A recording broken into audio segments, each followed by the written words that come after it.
Hello नमस्कार. तर स्वागत आहे तुमचं आपल्याच मिडल क्लास फॅमिलीमध्ये.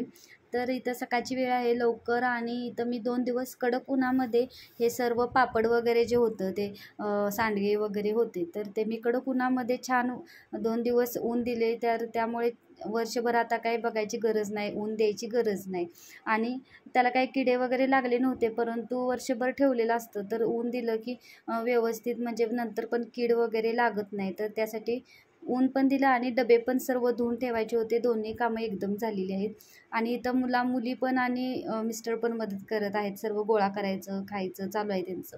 त्यानंतर ज्ञानूचं मॉर्निंग स्कूल चालू आहे, तर नाश्ता घेऊन जाते. तर आज तिला भजी पाहिजे होती आणि ही मी झुकिनीची भजी करत आहे.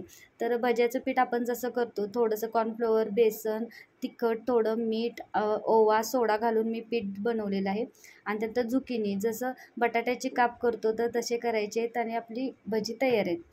आणि त्यानंतर बनवत आहे मी दही भेंडी आणि त्यासाठी मी भेंडी थोडी मोठी मोठी कट करून घेतलेली आहे आणि ती छान अशी तेलावरती छान फ्राय करून घ्यायची आहे अशा पद्धतीने. आणि थोडंसं काळसर डाग पडले पाहिजे त्यावर आणि थोडंसं एक प्रेस करून बघितलं की शिजलेली समजते. त्यानंतर बाजूला काढून घेतलेलं आहे मी आणि त्यानंतर दही घेतले, त्यामध्ये धनेपूड, जिरेपूड घालायचं आहे आपल्याला, आपलं तिखट, मीठ थोडं थोडं आपल्या चवीनुसार घालून घ्यायचं आहे आपल्याला आणि ते छान असं मिक्स करून घ्यायचं आहे. आणि ही आपली पेस्ट तयार झालेली आहे आणि ही आपल्याला वापरायची आहे तेलामध्ये. तर तेल तिथं गरम केले आणि त्यामध्ये एक तमालपत्र आपल्याला घालायचं आहे. तुम्ही खडे मसाले बाकीचे पण घालू शकता, परंतु तमालपत्र फक्त घातले मी. त्यानंतर कांदा छान परतवायचा आहे आणि त्यानंतर पेस्ट केलेली आहे ते आपल्याला घालून छान असं परतवायचं आहे आणि त्याला तेल सुटेपर्यंत छान गरम करायचं आहे. आणि अशा पद्धतीने केलेली दही भेंडी एकदम छान लागते आणि छान असं मी झाकून ठेवून थोडंसं मी हे केलं होतं, भाजलं होतं. तर त्यानंतर आपल्याला भेंडी घालून घ्यायची आहे. भेंडी आधीच आपण भाजून घेतल्यामुळं शिजलेली आहे, त्यामुळे जास्त वेळ पण भाजायची काही गरज नाही. तर त्यानंतर मी थोडंसं पाणी घातलं आहे थोडी ग्रेव्ही टाईप करण्यासाठी. तर ते व्यवस्थित मिक्स करून आपल्याला थोडे 5 मिनटासाठी झाकून ठेवायचं आहे आपल्याला. आणि त्यानंतर 5 मिनटानंतर बघू शकता एकदम छान अशी शिजलेली असते. भेंडीमध्ये छान असं सर्व मसाला वगैरे मुरलेला असतो आणि छान लागते. तुम्ही नक्की ट्राय करून बघा. आणि स्वयंपाक वगैरे आवरला आणि त्यानंतर जे माझं बारीक सारीक कामं राहिली होती किचनमधील, म्हणजे डबे वगैरे मी धुतली होती तर भरून ठेवायचं राहिलं होतं, तर ते मी सर्व एका डब्यामध्ये काढून ठेवलं होतं भरून. तर ते सर्व मी छोट्या छोट्या डब्यांमध्ये मी त्याचं पार्टिशन करून ठेवत आहे, कारण सर्व एकत्र ठेवलं होतं, धुवायचं होतं, त्यामुळे सर्व डब्यामध्ये भरून एकाच. आणि त्यानंतर ते सर्व केलेलं आहे कारण किचन पण पूर्ण लावायचं होतं. आणि श्रीच्या स्कूलमध्ये आज ॲक्टिव्हिटी घेतली होती गुढी काढायची. कुणी काढलं श्री? तू काढलं? आणि तुला मदत कुणी केली टिक्की लावायला? कुणी केलं? कुणी केलं सगळं? तू केलंस? एकटीनं केलंस? ती मॅडमनी केलं? मॅडमनी केलं. कसं केलंय श्रीनं? छान छान.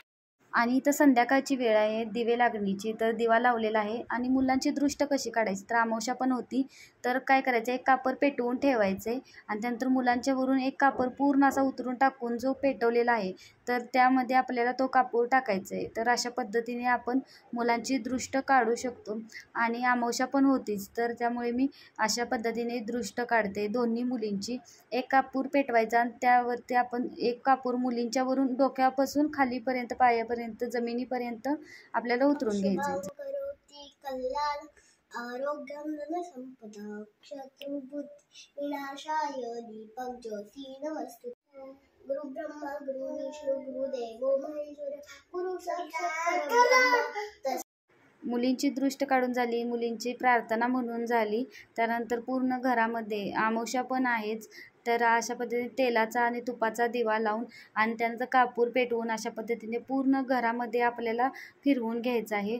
तुपाची वात एक कापूर लावून त्यामध्ये लवंग पण टाकू शकता, लवंग टाकायची आणि पूर्ण घरामध्ये अशा पद्धतीने आपल्याला फिरवून घ्यायचं आहे, दरवाजामध्ये फिरवायचं आहे. उंबऱ्यावरती आपल्याला ओवाळून घ्यायचं आहे, परंतु उंबरा आमचा थोडा काढल्यामुळे प्रॉब्लेम असल्यामुळे काढला आहे, नंतर बसवणार आहे, तर तुम्ही करू शकता. तर अशा पद्धतीने किचन मी शक्य आहे तेवढ्या तर काढलेलं आहे, मी लावून घेतले. थोडंफार अजून काही थोडंसं साहित्य राहिले तर ते पण मी हळूहळू लावून घेईन. आणि संध्याकाळची वेळ आहे, उद्या आहे गुढीपाडवा, तर मुलींना मेहंदी काढायची होती. तर संध्याकाळी जेवून आवरलं आणि 9:30च्या दरम्यान सर्व आवरून झाल्यानंतर मुलींना मेहंदी काढली. कशी वाटली नक्की सांगा आणि व्हिडिओ कसा वाटला नक्की सांगा आणि सबस्क्राईब करा. धन्यवाद.